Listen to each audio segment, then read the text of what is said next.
Hello guys, today I'm going to share you my guide on how to properly build your Biochemist. If in any case some of you are missing out from the ROOC CBT, Biochemist is one of the strongest class for PvE. Before we start, you must be thinking, why should you worry about PvE? You want to play for the tier cup. You are partially correct because Biochemist is also one of the best class in PvP. But today, I will only guide in PvE. Since ROOC is a friendly spending game, to do more progress in PvP, you must do the PvE. Every dungeon or PvE content that exists in ROOC will help you progress in PvP as well. So do not neglect your PvE content. If your PvP build is half-baked, high chance you will struggle to progress. Now, we don't want that, do we? Of course no, so this guide will help you to progress your character until you are ready for tier cup. Okay, let's start. This class deals massive damage and have good mobility, depends on how you use it. This is a very detailed guide, so you understand the class better. Disclaimer, all this damage test and damage showcase was from my playthrough during the CBT. It may or may not change on the OBT release, but at least you can use this as your baseline for your Biochemist. So, Biochemist is a second trans job branching from Merchant. So if you are really a new player that have zero clue about Biochemist and planning to be one, pick Merchant at level 10. Once your job level and base level hit level 40, then change job to Alchemist. You will advance to Biochemist when your base level hit level 70 and Alchemist job hit level 40. Alright, without further ado, let's go through on the skill build. Once you change job to Merchant, your main DPS skill is going to be Card Revolution and Slamming Smash. Card Revolution is an AoE skill that you can use if fighting against big crowd. Meanwhile, Slamming Smash is a single target skill that deals higher damage than the Card Revo. Next, you can max out your enlarged weight limit. This is for your big weight limit, although it's not that important this early game, but you need this in end game. Then max out your card modification. This is not important because you will level up quickly anyway, but if let's say you have to grind with your card revolution skill, then this card modification will help you with the damage of card revo. Because card modification allow you to add more weight into your card. Card revo damage coming from the weight of your card. The heavier the card, the bigger the damage. So this will help your grinding better. After you max out all previous mentioned skill, the rest of the skill point you can put into anywhere you want. I suggest you to level up. Level 5 your discount skill and max out overcharge. This skill will help you with your Eden management. Okay, now we're done with the skill build for Merchant. It is time to allocate your stat. I mean level 1 to level 40, you will get many stat points anyway, but surely it will help you. From level 1 to 40, you can balance your strength, ag and dex, but they will change when you hit level 41 plus. For now, just take your strength and ag first because strength is your main attack start since Merchant is a melee class. Next is ag. Since Card Revo and Slamming Smash skill cooldown rely on your attack speed, so taking ag will increase your DPS. Lastly is dex. It will increase your hit rate, which will reduce the chance of your attack to miss when hitting the target. That also increase a bit of your P attack, but only for very early game. Like I said, when you reach level 41 plus, AG won't be any use anymore because you won't be using Card Revo and Slamming Slam as your main DPS skill. Moving on to Alchemist skill point.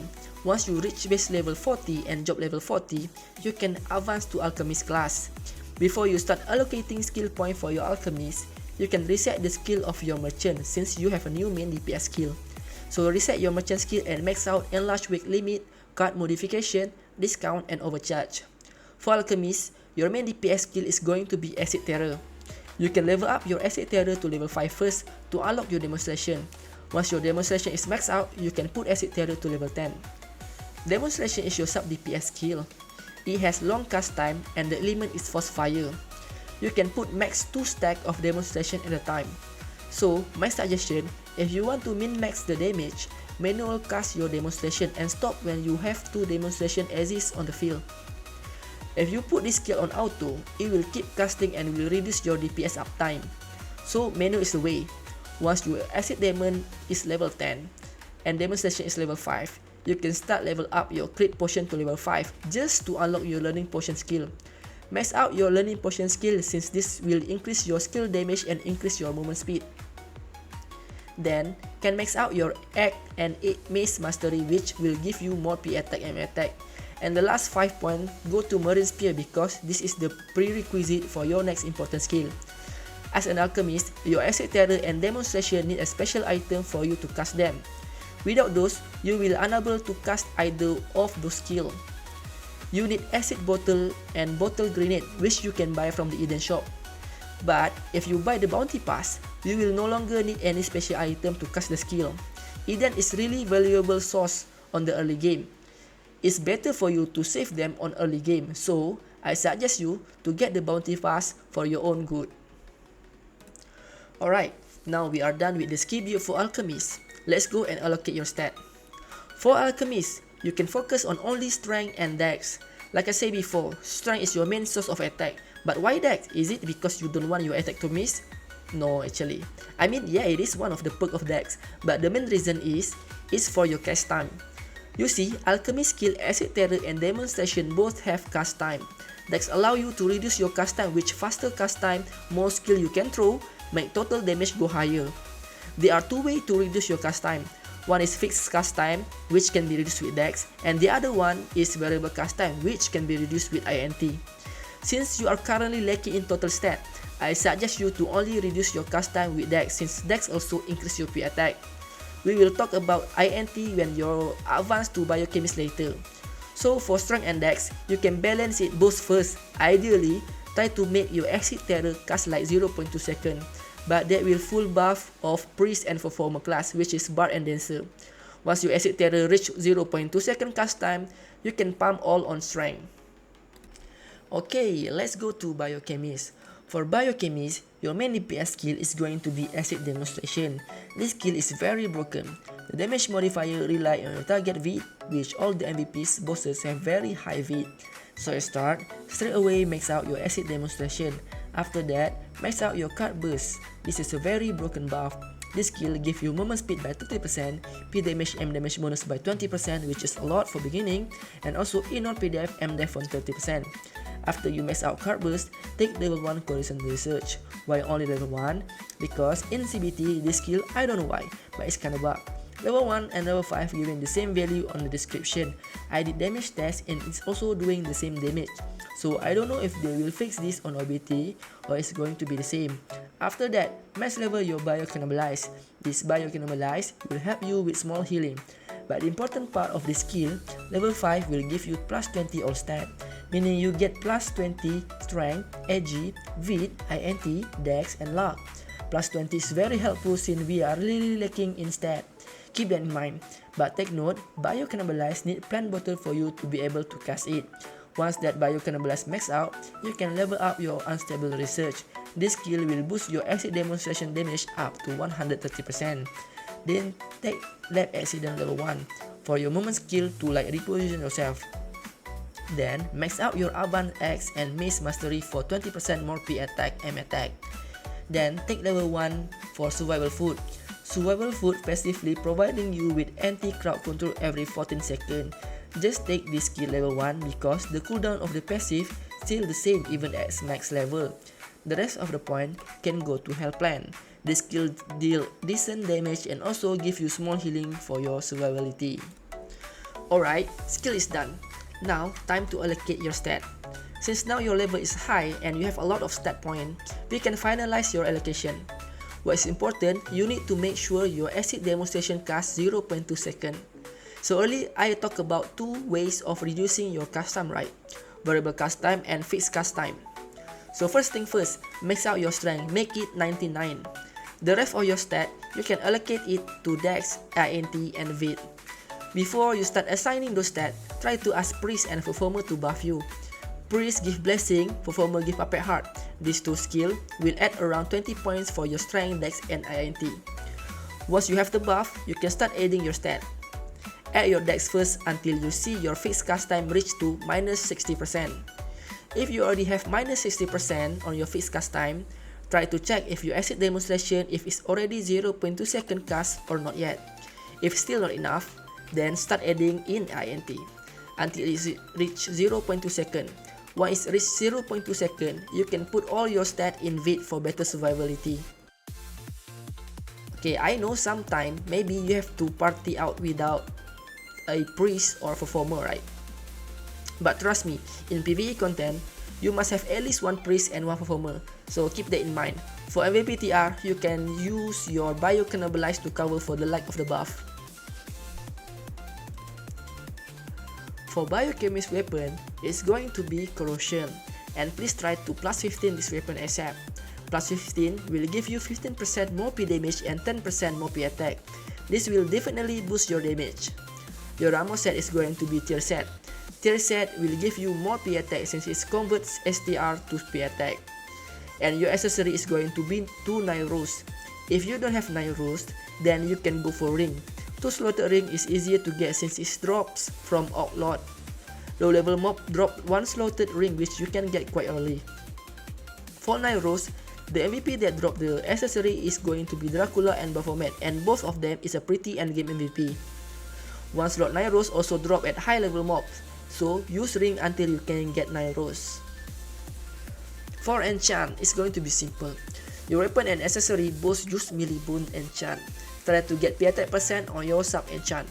For cloak, shield, and shoes, you can go with vitality boost for survival. Sub enchant can go with Vit for all slot, except for shoes where you can go with strength.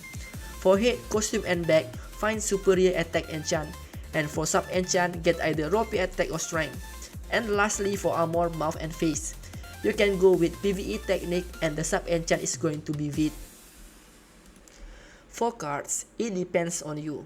Weapon card changes depend on the target you're hitting. Armor card, you can use Super Picky which will give you strength and P attack. Cloak card, you can either use Freedora which will reduce your variable cast time, or the mini card Vagabond Wolf which will give you strength thus more attack. Shoes card, you can use 2 Varied for more HP and MP. Shield card, you can use 2 Megalodon card since it gives you strength as well. Accessory card can be highest general card or mantis card. Headgear card is going to be 2 cram card. For face, mouth, back, and costume, just use any card you have at the moment until you get suitable card since those slot card is pretty hard to get. Now let's talk about feathers. For attack slot feathers, you can go with time, space, day, sky, and valor. And for your defense slot, can go with dark, light, justice, grace, and truth. Because all these feathers give you P attack, I suggest you to focus on your attack feathers first.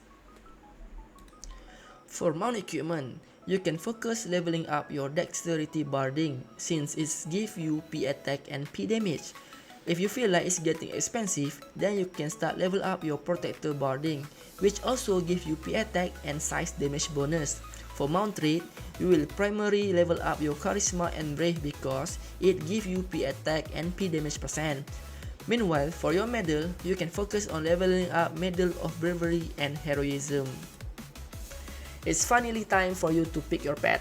Try to prioritize on Abyss Witch, Child of Earth, King Piggy, and finally Squidjet. Abyss Witch will allow your skill to deal 50% more damage when Abyss Witch skill stacks for 3 times. The damage increase is crazy and you will be shocked. Child of Earth and King Piggy is for your survivability, and Squidjet for extra damage boost if let's say your Abyss Witch is dead. Now that you have all the things you need, it's time for you to learn Biochem gameplay and rotation. Biochem is a pretty flexible class. The reason why I suggest you guys to get at least 0.2 second cast time is for your own survivability. Since this class deals massive damage, you will often get the aggroes. So lower cast time meaning you can move straight away after you done casting. You can cast and move because the animation doesn't count. The animation and cast time is 2 different things. During the animation, you can still move, but during cast time, you have to stand still. With that understanding, now what is the gameplay of Biochem? As you know, your main DPS is acid demonstration. Sub DPS is demonstration. Is it worth it to use demonstration? Yes, worth it if only the target stands still. If the target keep moving, then don't bother using demonstration because it will reduce your DPS uptime. How about Biocannibalize? It is same as demonstration. If the target keep on moving, then don't bother cast it because you need to follow the target. Except if you are doing MVP. Then yes, it's still worth it to cast Biocannibalize even if the target moving. Then reposition yourself again and cast Biocannibalize. Normally, this only happen in MVPs. But for PvE content, you will only cast Biocannibalize at the start of the dungeon or when you have time to cast. Most of the time, you will rarely cast your Biocannibalize unless you are very sure the target will stop moving. Alright, that's all you need to know about Biochemist. I hope this guide will help you through your PvE content. PvE content is important for your character progression. Since this game limit your spending for PvP progression to join tier cup, the other way to progress your character is in PvE. Content like Temple of Nightmare, which will give you perfect weapon and armor set, can only be obtained with PvE. Extra progression like Helheim will give you feather, ET will give you card coins, and all other content will surely needed for your PvP progression. Ready your PvE so you can max your PvP for you to win the tier cup. Enjoy the game and I see you when I see you. Bye bye.